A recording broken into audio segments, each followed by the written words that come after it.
ಸಮ್ಮಿಶ್ರ ಸರ್ಕಾರಕ್ಕೆ 35 ವರ್ಷಗಳಿಂದ ಈ ನನ್ನ ಮಾದಿಗ ಸಮುದಾಯವನ್ನ ಬೀದಿಗೆ ನಿಲ್ಲಿಸಿರ್ತಕ್ಕಂತ ಈ 3 ಪಕ್ಷಗಳಿಗೆ ಧಿಕ್ಕಾರ ಹೇಳೋ ಜೊತೆಗೆ ಕೇವಲ ಡಂಬೋರಾಟವನ್ನಾಡುತ್ತಾ ಮಾದಿಗರಿಗೆ ಮುಖಕ್ಕೆ ತುಪ್ಪ ಸವರುತ್ತಾ ಮೋಸ ಮಾಡತಕ್ಕಂತ ನಮ್ಮ ಕರ್ನಾಟಕ ಸರ್ಕಾರಕ್ಕೆ ಧಿಕ್ಕಾರ ಹೇಳುತ್ತಾ ಈ ಒಂದು ಅಣಕು ಶವಯಾತ್ರೆಯ ಮುಂದುವರೆದ ಭಾಗವಾಗಿ ಪುಣ್ಯತಿಥಿಯಂದು ನಮ್ಮ ಉಮೇಶ್ ಸಾಮ್ರಾಟ್ ಅವರು ನಮ್ಮ ಸಮಸ್ತ ಮಾದಿಗರ ಪರವಾಗಿ ಸರ್ಕಾರಕ್ಕೆ ಕೇಶ ಮುಂಡನೆ ಅರ್ಪಿಸ್ತಾ ಇದ್ದಾರೆ. ಸರ್ಕಾರ ಎಚ್ಚೆತ್ತುಕೊಳ್ಬೇಕು, ಒಳ ಮೀಸಲಾತಿ ಜಾರಿ ಮಾಡಲೇಬೇಕು ಅಂತಕ್ಕಂತ ಒಂದು ಒತ್ತಾಯದೊಂದಿಗೆ ನಾವು ನಮ್ಮ ಪಾಲಿಗೆ ಸತ್ತಿರ್ತಕ್ಕಂಥ ಸರ್ಕಾರಕ್ಕೆ ಧಿಕ್ಕಾರ ಹೇಳೋಣ. ಇವತ್ತು ಏನು ಹಿರೂರಲ್ಲಿ ಸರ್ಕಾರದ ಶವಯಾತ್ರೆ ಮಾಡಿದ್ವಿ. ಅದರ ಅಂಗವಾಗಿ ಇಂದು ಸಿರಾದಲ್ಲಿ 3 ದಿನ ತಿಥಿ ಮಾಡಿ ಸರ್ಕಾರದ ದತ್ತುಪುತ್ರ ಓಟ್ ಹಾಕಿದ್ದೇನೆ ಈ ಕಾಂಗ್ರೆಸ್ ಸರ್ಕಾರಕ್ಕೆ. ಆ ಸರ್ಕಾರದ ಭಾಗವಾಗಿ ನಾನು ಅವರ ದತ್ತುಪುತ್ರ ಇವತ್ತು ಕೇಶ ಮುಂಡನೆ ಮಾಡಿದ್ದೇನೆ. ಇಲ್ಲಿ ಸಿರಾದ ಜನತೆಗೆ ನನ್ನ ರಿಕ್ವೆಸ್ಟ್, ನನ್ನ ಕೂದನ್ನ ವೇಸ್ಟ್ ಮಾಡಬೇಡಿ, ದಯವಿಟ್ಟು ಪ್ಯಾಕ್ಸ್ ಮೂಲಕ ಸರ್ಕಾರಕ್ಕೆ ಕಳಿಸ್ಕೊಡಿ. ನಮ್ಮ ನೋವುಗಳು 35 ವರ್ಷ ಸುದೀರ್ಘವಾದ ಹೋರಾಟದ ನನ್ನ ಜನಾಂಗದ ನೋವು ಸರ್ಕಾರಕ್ಕೆ ನನ್ನ ಕೂದಲ ಮುಖಾಂತರ ತಲುಪಂತ ನಿಮ್ಮಲ್ಲಿ ಮನವಿ ಮಾಡಿಕೊಳ್ತೇನೆ. ಬಂಧುಗಳೇ, ಈ ಒಂದು ಸರ್ಕಾರಗಳು ನಮ್ಮನ್ನ ಯಾವ ರೀತಿ ಬಳಸ್ಕೊಳ್ತಾ ಇದ್ದಾವೆ ಅದನ್ನ ನಾವು ಅರ್ಥ ಮಾಡ್ಕೋಬೇಕು. SC ಆಗಿರ್ಬೋದು, ಅಲ್ಪಸಂಖ್ಯಾತರಾಗಿರ್ಬೋದು, ನಮ್ಮ ಓಟ್ಗಳನ್ನ ತಕೊಂಡು ನಮ್ಮನ್ನ ಯಾವ ರೀತಿ ತುಳ್ಕೊಂಡು ತಾವು ಬೆಳ್ಕೊಳ್ತಾ ಇದ್ದಾರೆ ಅನ್ನೋದನ್ನ ಅರ್ಥ ಮಾಡ್ಕೊಳ್ಬೇಕು.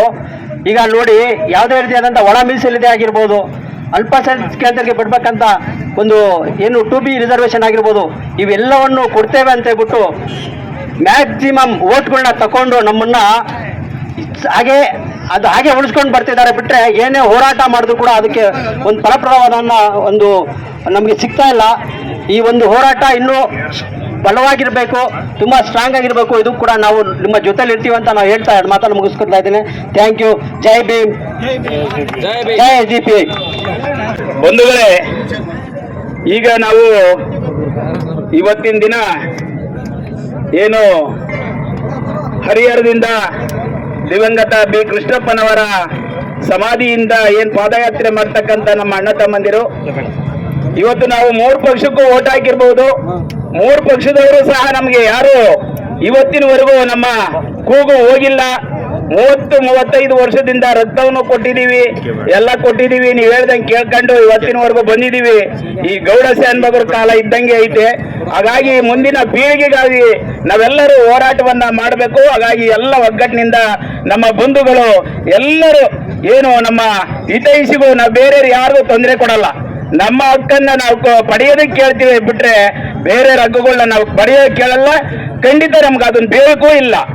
ಏನ್ ನಮ್ಮ B. ಕೃಷ್ಣಪ್ಪನವರ ಒಂದು ನೇತೃತ್ವದಾಗ ಏನು ನಡೆದಿತ್ತು ಅದು ಒಳವಾಯಿ ಮೀಸಲಾತಿ ನಮ್ಗಾಗ್ಲೇಬೇಕು.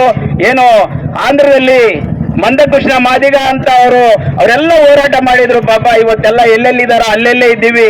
ಹಾಗಾಗಿ ಮುಂದಿನ ಪೀಳಿಗೆಗೆ ಒಳ್ಳೇದಾಗ್ಲಿ ಅಂತ ನಾವೆಲ್ಲರೂ ನಾವೇನು 1 ಪಕ್ಷ ಅಂತಲ್ಲ, 3 ಪಕ್ಷದವರು ನಮಗೆ ಮೋಸ ಮಾಡಿದ್ದಾರೆ. 3 ಪಕ್ಷದವರೆಗೂ ಪಾಠ ಕಲಿಸ್ತೀವಿ ಮುಂದಿನ ದಿನ. ಹಾಗಾಗಿ ದಯಮಾಡಿ ಮಾನ್ಯ ಸಿದ್ದರಾಮಯ್ಯವರು ಇವತ್ತಾದ್ರೂ ನಮ್ಮ ಕೂಗುಗಳನ್ನ ನೋಡಿ, ಏನ್ ಕಾಂಗ್ರೆಸ್ಸಿಗೆ ಮಾದಿಗರು ಹೆಚ್ಚಿನದಾಗಿ ಓಟ್ ಹಾಕಿದ್ವು ಅದನ್ನ ನೀವು ಬರೀ ಈ ಮಾದೇವಪ್ಪನ ಜೊತೆಗಿಕ್ಕೊಂಡು ನೀವು ಮಾದೇವಪ್ಪನ ಹತ್ರನೇ ಮಾತಾಡ್ತೀಯ ಬಿಟ್ಟೆ ಆಂಜನೇಯರ ಮಾತು ಕೇಳ್ತಾ ಇಲ್ಲ, ಮುನಿಯಪ್ಪರ ಮಾತು ಕೇಳ್ತಾ ಇಲ್ಲ, ತಿಮ್ಮಪ್ಪರ ಮಾತು ಕೇಳ್ತಾ ಇಲ್ಲ. ಹಾಗಾಗಿ ತಾವು ದಯಮಾಡಿ ಒಂದ್ ಸ್ವಲ್ಪ ಹಿಂದಕ್ಕೆ ನೋಡಿ. ನಾವು ನಿಮ್ ಪರವಾಗಿ ಇದ್ದು ನಿಮ್ಮನ್ನ 135 ಸೀಟ್ ಕೊಡೋದ್ರಲ್ಲಿ ನಮ್ಮ ಪಾತ್ರ ಬಹಳ ದೊಡ್ಡದು. ಹಾಗಾಗಿ ದಯಮಾಡಿ ಎಚ್ಚೆತ್ಕೊಂಡು ನಮ್ಮ ಕೂಗನ್ನ ನೀವು ಪರಿಗಣಿಸಿ ಒಳ ಮೀಸಲಾತಿಯನ್ನ ದಯಮಾಡಿ ಕೊಡಲೇಬೇಕು ಅಂತ ನಾವಾದ್ರೂ ಪ್ರಾರ್ಥಿಸ್ಕೊಂಡು ನಮ್ಮ ಸಿರಾ ತಾಲೂಕಿನ ಎಲ್ಲ ನಮ್ಮ ಮಾದಿಗ ಬಂಧುಗಳು ಮತ್ತು ನಮ್ಮ ಹಿತೈಷಿಗಳು ಎಲ್ಲರಿಗೂ ನಾವು ವಂದಿಸುತ್ತಾ 2 ಮಾತುಗಳನ್ನ ಮುಗಿಸ್ತೀನಿ. ಜೈ ಭೀಮ್, ಜೈ ಭೀಮ್.